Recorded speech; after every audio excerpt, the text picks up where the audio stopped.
The gentlewoman from Minnesota is recognized. And Mr. Speaker, I thank the representative from Colorado for yielding me the customary 30 minutes, and I yield myself as much time as I may consume. Today we are here to consider H-Res 1017, a rule providing for consideration of H.R. 6833 and H.R. 3617.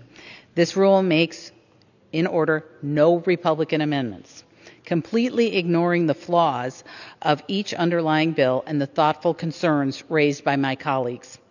Not only do my colleagues not want to debate these issues, but they also don't appear to even want to acknowledge them. First, I want to address H.R. 6833, the Affordable Insulin Now Act, which would require health insurers to cover selected insulin products without applying any deductible or imposing any cost sharing in excess of $35. This bill is just a partisan exercise that will only reshuffle the decks for how patients pay for insulin. It is not a serious attempt to address rising prices. The price controls in this legislation would be an expansive intervention into the free market and will most likely lead to an increase in premiums for everyone. Let's not forget, one of the reasons drug prices are rising is because of Washington and the majority's runaway spending leading to the greatest deficits in American history. Instead of admitting that their wildly expensive spending bills have caused inflation, my colleagues claim that companies have suddenly decided now is the time to raise prices arbitrarily.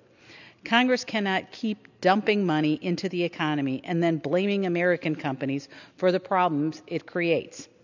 We need to be focusing on getting our debt under control and stop the war on American industry so that we can reduce prices, not just on drugs, but on everything. Furthermore, addressing only insulin establishes a problematic precedent and fails to take into account the high prices associated with countless other necessary drugs, like those for cancer, heart disease, and a slew of other conditions. A sincere attempt by Congress to solve this problem would be to focus on ways to reduce pricing through market-based forces. For example, Republicans on the Energy and Commerce Committee have offered several proposals which would improve price transparency so that Americans could see the real cost of their drugs and make choices accordingly. Instead of working with Republicans to advance these solutions, the majority has yet again elected a go-it-alone approach that has yet to achieve any results for the American people. Next is H.R. 3617, the Marijuana Opportunity Reinvestment and Expungement Act, a broad bill that would remove pot from the list of scheduled substances under the Controlled Substances Act and eliminate criminal penalties for anyone who manufactures, distributes, and possesses marijuana. This rule makes no Republican amendments in order, which is proof that the Democrats just want to push this bill as a messaging bill. That said, there are several concerns with this bill. First, it fails to set any standards to prevent marijuana use by those most vulnerable to abuse, minors. In fact, back in September, when Mr. Fitzgerald offered an amendment to alter the definition of the term minor to align with other provisions in U.S. Code, the majority voted against it. Without this amendment, crucial protections for our youth are left out of this bill. In committee, I even offered a motion to consider an amendment that would maintain existing penalties for selling pot to minors. It was defeated along party lines, a stunning position for Democrats to take. But not only does this bill legalize pot, it creates a new government program to assist people in opening pot stores. Let me repeat that.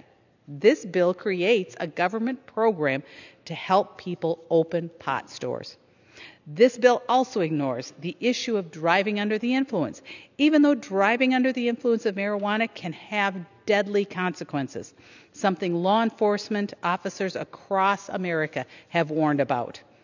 Additionally, what happens if an illegal immigrant is arrested for driving under the influence of marijuana? This is not addressed. Republicans in the committee sought to ensure that this bill does not impede with the deportation of illegal immigrants who have been arrested for driving under the influence.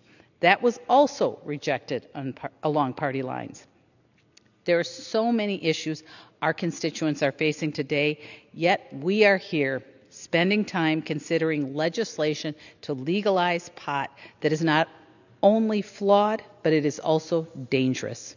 We could be working on lowering gas prices, tackling the snowballing federal debt, or addressing the inflation affecting every American today. But instead, I guess the majority wants us to get as high as today's gas prices and spend tax dollars on pot stores. Thank you, Mr. Speaker. I oppose the rule and the underlying bill. I ask members to do the same, and I reserve the balance of my time. The gentlewoman from Minnesota